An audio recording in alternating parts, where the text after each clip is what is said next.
Bom, então, agradeço o convite do meu amigo estar aqui essa noite.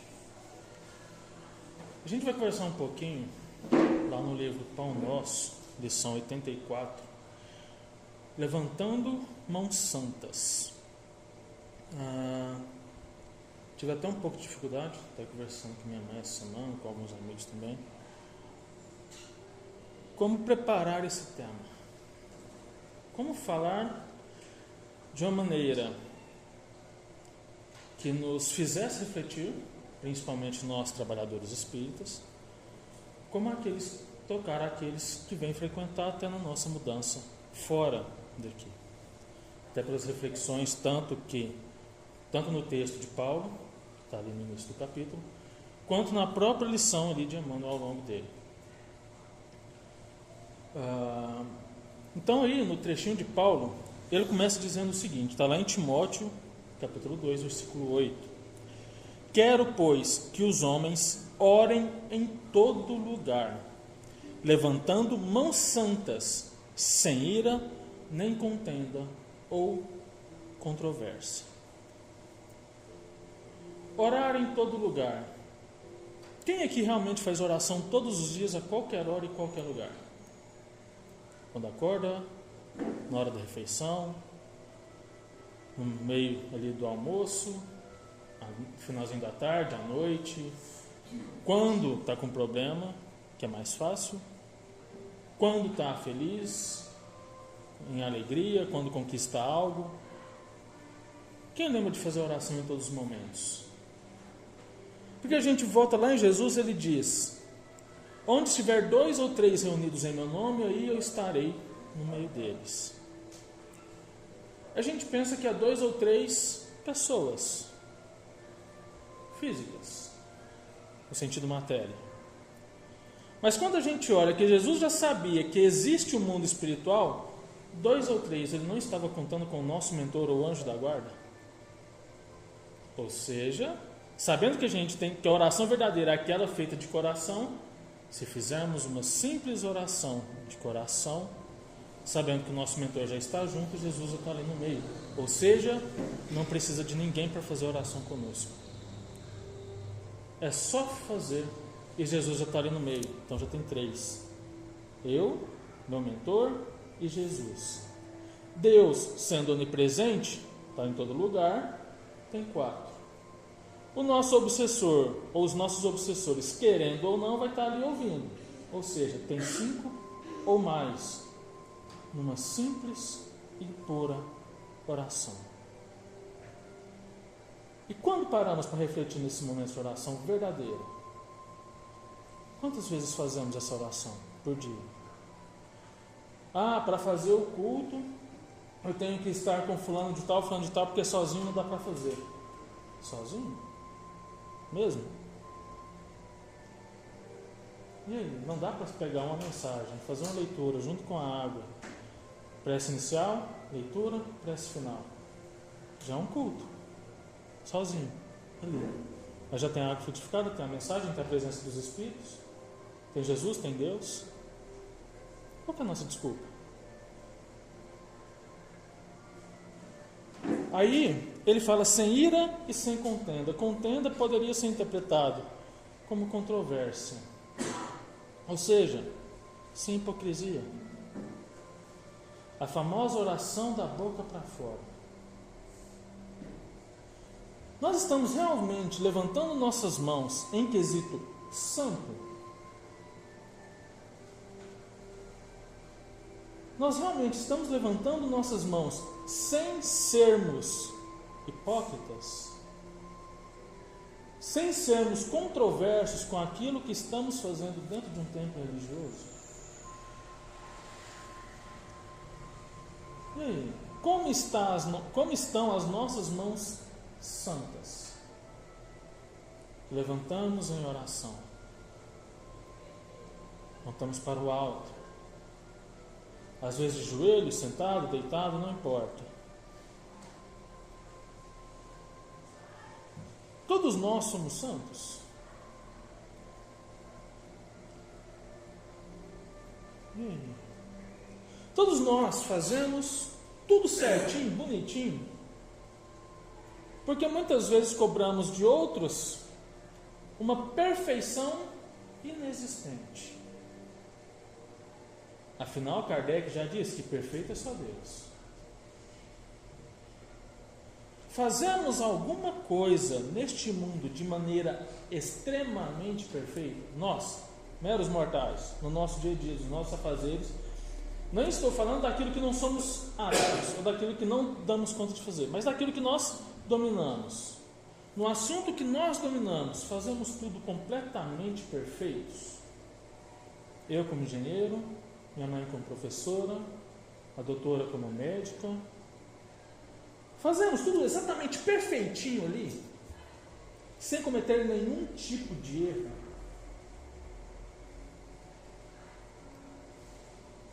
Então, quando cobramos de um próximo algo perfeito, onde estão nossas mãos santas?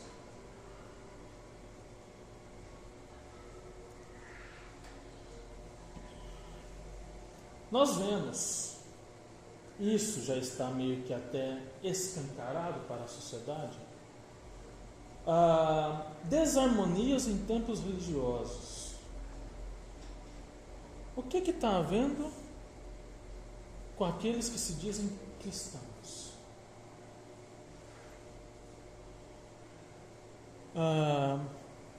Mas antes de entrar, vamos continuar com o texto. Agora eu vou trazer o texto de Emmanuel e pausando para a gente refletir. Neste trecho da primeira epístola de Paulo a Timóteo, recebemos preciosa recomendação de serviço. Alguns aprendizes desejarão lobrigar no texto apenas uma exortação às atitudes de louvor, ou seja, nas atitudes de orar. No entanto, o convertido de Damasco, ou seja, Paulo, esclarece que devemos levantar mãos santas em todo lugar. Por isso que eu questionei antes. A questão de fazermos tudo perfeito. Porque é o que Emmanuel fala. Em todo lugar você precisa dedicar as suas mãos santas ao bem, sem ira, sem hipocrisia e nem nada que comprometa ou que traga controvérsia às suas atitudes para com o que você fala. Ou seja, devemos fazer aquilo que falamos. Aí entra aquele ditado: faço o que eu falo, mas não faço o que eu faço. Vai. Onde está sua mão santa então? Você não está sendo tecnicamente hipócrita com aquilo que você fala? Você fala uma coisa e faz outra. Onde está, aí já entra na língua portuguesa, coesão e coerência? Vamos reunir para conversar sobre tal assunto? Vamos. Cadê a reunião que nunca faz? E aí, vai conversar quando sobre determinado assunto? Para resolver algum problema? E isso já é mais, puxando agora para nós trabalhadores, me incluindo junto ali. E aí? O que nós, trabalhadores, estamos fazendo, principalmente para o templo religioso? Onde estamos mudando quando buscamos querer a mudança? Porque nós queremos mudar, queremos atingir ali o mundo regenerado. Mas estamos fazendo, trilhando o caminho e fazendo ali, montando para que isso torne possível essa mudança? Ou simplesmente estamos confortáveis no sofá ou no calor de nossa casa, sem sair da nossa zona de conforto, porque simplesmente é mais conveniente, achando que as coisas vão cair do céu. É trabalho. Se fosse cair do céu era muito fácil, Deus nos colocaria nos mundos mais superiores e estamos ali tranquilos, sem precisar fazer nada. Mas nós estamos no mundo de provas e expiações. E aí eu pego o livro O Homem Integral, da Joana de Ângeles, numa parte do texto que eu vi hoje, que tem um estudo que eu ministro lá no André Luiz sobre este livro, em que ela fala que o indivíduo reencarnará quantas vezes forem necessárias para reparar o erro cometido em vidas atrasadas, passadas. Ou seja, enquanto ele permanecer no erro, ele vai continuar reencarnando e sofrendo. Porque não utilizaram suas mãos santas para a mudança. O que estamos fazendo? E aí ele continua. Não se referia Paulo ao ato de mãos postas que a criatura prefere sempre levar a efeito em determinados círculos religiosos, onde o artificialismo respeitável da situação não se justificam irritações ou disputas visíveis. Ou seja, aqueles que faz o gesto, postação de mãos, de maneira superficial. Ou seja, faço ali, a hora que eu sair ali do portão para fora, eu não preciso fazer mais, porque eu só preciso fazer ali dentro. Ali dentro, eu sou.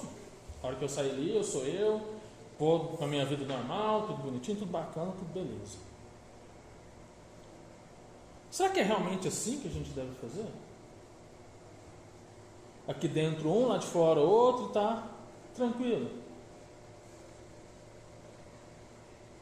E aí, estamos sendo verdadeiros? As brigas, disputas visíveis. Aí a gente pega exemplo de alguns livros, até li um esse ano que trata disso.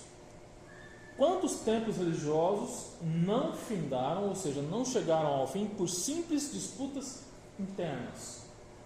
Ah, eu sou melhor que tal pessoa, eu sou melhor que fulano de tal, o cargo que eu exerço dentro de um templo religioso é melhor do que o outro que está lá só lá na porta recebendo. Opa! Será mesmo? Ou então, um que está mais abaixo, nossa, aquela presidente, aquele fulano de tal, líder lá do templo religioso, não faz as coisas direito, eu vou mexer os pauzinhos aqui para puxar o tapete e tirar ele do cargo.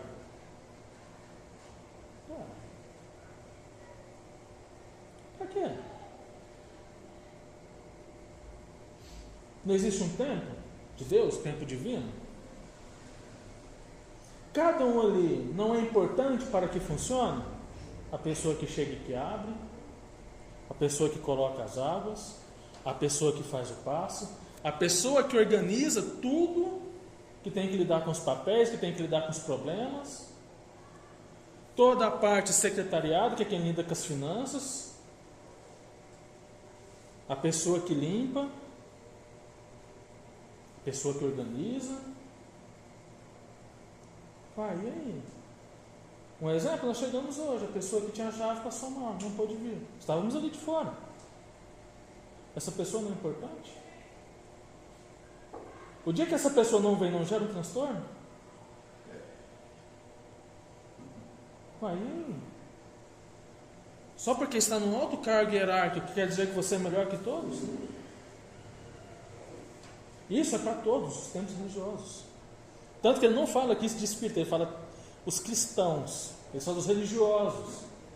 Ele não especifica uma religião, porque são todas que têm problemas internos, invisíveis e visíveis. O apóstolo menciona a ação honesta e edificante do homem que colabora com a providência divina e reporta-se ao trabalho de cada dia, que se verifica nas mais recônditas regiões do globo. Ou seja, o mundo inteiro tem que analisar as suas atitudes, independente da crença, independente de tudo. Porque criticar é fácil. Por que a gente não vai lá e faz melhor? É muito bonito criticar, é muito bonito reclamar. Você conseguiria fazer melhor que a pessoa que está lá? Você teria capacidade de lidar com todos os problemas que aquela pessoa tem? Inveja. Não cobiçais a mulher do teu próximo ou tudo que ele tem. Está lá nos 10 mandamentos. Tem dois dos mandamentos é sobre a inveja. Um sobre pessoas, a pessoa que está ali convivendo. O outro sobre os bens. Está nos 10 mandamentos. Capítulo 1 do Evangelho. Não vou nem falar que está na Bíblia. Então, capítulo 1 do Evangelho. Ele começa com os 10 mandamentos e depois sobre Moisés. E aí? Estamos realmente cumprindo, colocando nossas mãos santas naquilo que deveria ser realmente colocado? ser realmente feito? E aí? Lendo-lhe o conselho, então Emmanuel lendo o conselho ali de Paulo, é razoável recordar que o homem no esforço individualista invariavelmente ergue as mãos na tarefa diuturna, ou seja, na tarefa diária. Se administra, permanece indicando caminhos, que participa de labores intelectuais, empunha a pena, ou seja, aqueles que requisitam mental, são aqueles que trabalham no escritório, trabalham com o intelecto, está ali, preenchendo papéis, preenchendo relatórios, fazendo análises de campo e tudo. Se opera no campo, guiará um instrumento agrícola, ou seja, aqueles que trabalham nas lavouras em geral. Paulo acrescenta, porém, que essas mãos devem ser santificadas, depreendendo-se daí que muita gente move os braços na obra terrestre, salientando-se, todavia, a conveniência de se ajuizar da finalidade e do conteúdo da ação despendida. Ou seja, a pessoa que trabalha ali, está ali na sua tarefa diária, dá o seu melhor para que saia um resultado positivo. Creio que todo mundo trabalha dando o seu melhor, para que não haja reclamação ou puxão de orelha se você for funcionário de alguém. O trabalho dignifica o homem. Essa frase. Coloque suas mãos santas a serviço. Ajude na prosperidade, na evolução. Aí nós vemos com brigas, com picuinhas, coisas infantis, brigas por nada. Por que você brigou com fulano de tal? Porque ele não fez algo que eu gostasse. Você já fez alguma coisa? Você sempre faz algo que ele goste? Não. E aí? Você não comete erros? Cometa. E aí? Gente, vamos parar um pouquinho e analisar nossas atitudes no dia a dia, mesmo. Vamos analisar quem realmente somos e onde estamos e o que estamos fazendo com as nossas mãos e as nossas atitudes. Porque quando ele fala em mão, nossas mãos, mas as mãos se movem com a força do nosso pensamento. O corpo não pensa, quem pensa é o espírito, ou seja, as mãos agem de acordo com a nossa vontade. Nós comandamos as nossas mãos. O espírito está ali, que aciona o perispírito, que aciona os nervos do nosso corpo, que joga os sinais para os músculos, que faz com que nossas mãos mexam. Se um músculo é danificado, não consigo mover. Ciência, anatomia. Corpo humano, lá no ensino fundamental. Então, para as nossas mãos serem santas, tecnicamente, nossa mente tem que ser santa. Aí, nós vamos lá no não cometerás adultério. Geralmente a gente pega isso e pensa só no questão carne. Ou seja, não posso trair fulano de tal. Só que adultério significa trair, corrupção. Ou seja, se eu já penso algo que não condiz com aquilo que eu prego, é traição e é adultério ante as ideias que eu estou falando. Se eu falo uma coisa aqui e faço outra ali de fora, eu estou traindo e cometendo adulteração, um adultério, ante aquilo que eu estou pregando. Isso é traição. Então, o não cometerás adultério entra tão profundamente aí também. Traição de ideias, traição de atitudes, quando eu corrompo algum documento, quando eu faço algo que não era combinado, eu traí um combinado. O que estamos fazendo? Estamos realmente sendo dignos daquilo que estamos fazendo ou falando? Pré-julgamento, preconceito. A gente olha muito para a palavra preconceito, e a gente trabalhou isso um pouco ali na Mocidade do André, porque o preconceito a gente imagina raças. questão sexual e por aí vai, religião. Mas o preconceito é duas palavras, é um pré-conceito, ou seja, algo que a gente julga antes de conhecer ou antes de saber. Se eu julgo um filme antes de ver, eu estou tendo um pré-conceito deste filme. Se eu julgo uma música antes de ouvir, eu estou tendo um pré-conceito desta música. Quer dizer que eu também não estou usando minhas mãos santas para o errado? O pensamento? Porque preconceito é errado. Eu estou julgando antes de saber ou conhecer. Até nisso nós temos que vigiar nossas mãos, nosso pensamento. É nos mínimos detalhes. E na hora de vir, hoje de manhã, terminando de ajeitar os últimos detalhes para vir cá à noite, lembrei de uma lição do Pequeno Príncipe, pensei, quer saber? Não vou arrumadinho. Vi uma blusa de ficar em casa, uma blusa que eu vou ali para reunião aleatória no centro, numa cidade, uma bermuda, chinelo. Por quê? Para tentar ativar um pré-conceito, um pré-julgamento. Porque nós olhamos muito físico, externo. Ou seja, uma pessoa mais que se veste daquela maneira, não vai ter nada de bom para falar, ué. Será mesmo? Mas essa lição está no Pequeno Príncipe? Tá? Um dos planetas que o Pequeno Príncipe viaja. Onde ele vai contar a história que um cientista vai apresentar a descoberta de um planeta novo, com números, dados, comprovados cientificamente, mas se veste de roupa simples lá no meio dos cientistas. Ele é barrado, você não pode ver. Por quê? Você não está vestido de uma maneira agradável. Ele vai embora, veste a roupa de um terno, todo engomadinho, bonitinho ali. Aí eles deixam entrar para apresentar. O conteúdo é o mesmo. Ele não mudou. E aí, na lição, as pessoas julgam demais pelo que o outro veste. Se nós formos julgar as pessoas pelo que ela veste, e não pelo conteúdo que ela tem, a gente tem o mundo que a gente tem hoje. Para vocês terem uma ideia, eu tive uma professora que ela era pós-doutora em botânica, mas já tinha feito mestrado em biologia, doutorado em biologia também. Ela focou doutorado em botânica, e ela focou o pós-doutorado dela também em botânica.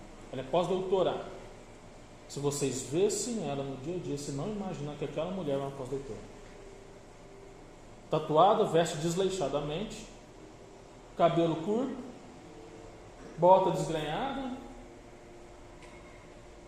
mas é uma pós-doutora. Com uma mente extremamente brilhante. Tinha uma filha cadeirante. Morreu alguns anos atrás, desencarnou alguns anos atrás. Envolvida com atividades sociais. Lida com o meio ambiente de maneira como eu nunca vi nenhum outro professor meu. Até hoje, mesmo ter saído em 2019 da faculdade. Brilhante. Uma das mulheres mais incríveis que eu já conheci. E não veste engomadinho. Tem tatuagem. Quantos não criticam as pessoas que têm tatuagem porque acham que é errado? Já olharam o conteúdo? O Henrique, que faz palestra, já perceberam o braço dele? Quase fechado. E muitas pessoas o chamam de mestre. Conteúdo. Pré-conceito, um pré-julgamento. E aí? Onde estão as nossas mãos santas? Onde fica? Onde está? Cadê? Porque se a gente julga até mentalmente, nós já cometemos o ato. Mas cometer o ato não é fazer? Aí vamos lá nos conceitos básicos da doutrina espírita. O que é pensamento? Pensamento é energia. O que é energia? Energia é matéria. Se é matéria, quer dizer que ela faz acontecer. Pensa que atrai. Então, se pensa que atrai, é só pensar coisas boas, vai atrair coisa boa, quer dizer que para o negativo funciona da mesma maneira. Então, se eu penso algo negativo de alguém, só de pensar, eu já cometi o ato. Aí eu desencarno, vou lá na minha listinha, no meu arquivo, igual o André Luiz mostra lá no livro Nosso Lar. Mas eu fui uma pessoa muito boa. Tá, mas o que você pensou durante a sua vida? Nossa, vai analisar até isso? Vai. Tudo que você pensou ou deixou de pensar é uma ação, porque é energia. O que estamos fazendo com os nossos pensamentos? E aí, para ir encerrando, ele finaliza: se desejas aplicar o raciocínio a ti próprio, repara antes de tudo se a tua realização vai prosseguindo sem cólera destrutiva e sem demandas inúteis. Então, se você quer mudar primeiro a si, olha tudo que você está pensando, porque ele começa com raciocínio a ti próprio. Raciocínio, pensamento. Então, antes de fazer qualquer coisa, primeiro observa você. O que você está fazendo? O que estamos fazendo no nosso dia a dia? Mente, coração. E aí, eu quis fazer duas perguntinhas. Porque Jesus, não Jesus, vamos colocar assim nas frases em geral, claro, tem Jesus envolvido. O verdadeiro cristão é aquele que trabalha para o bem, certo?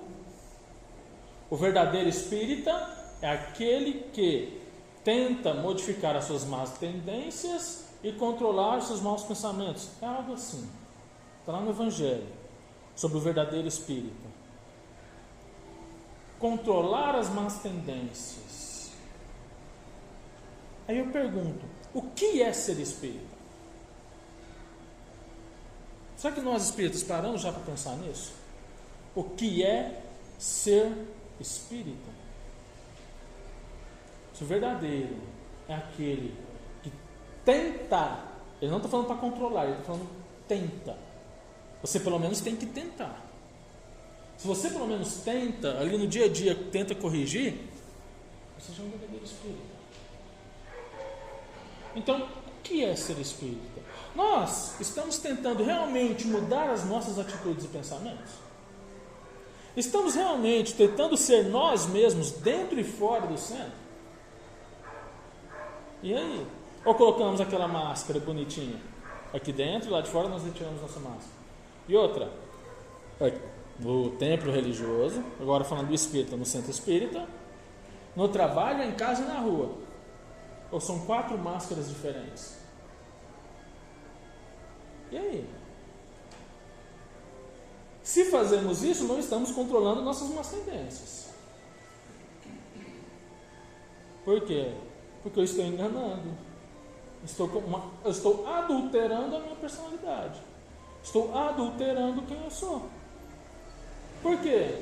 Se eu sou o Fabrício lá de fora, eu tenho que ser o Fabrício lá de fora aqui dentro. Lá no meu serviço. Lá na rua. E aí? Qual o significado de ser espírita?